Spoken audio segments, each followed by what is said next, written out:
Yes, my people, good day. How you doing today? I'm removing a thermostat housing from a 2001 Audi A6 2.7 today.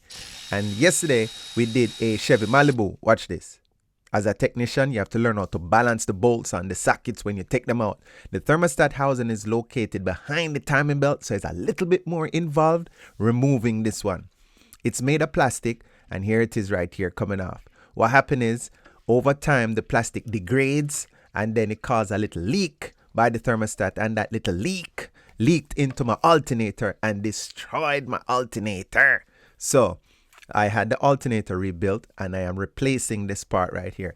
That's the thermostat up close sitting in the front of the block, steel block. It has a little O-ring, and then the O-ring got pressed out, and then it caused a little bit of leak.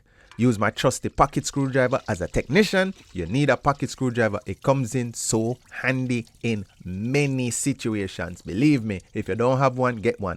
That's the O-ring right there, and it got squished out in the lower part, and then it created a little leak. Thank you for watching. Have a nice day. Bless. And don't forget to go and subscribe to my YouTube channel.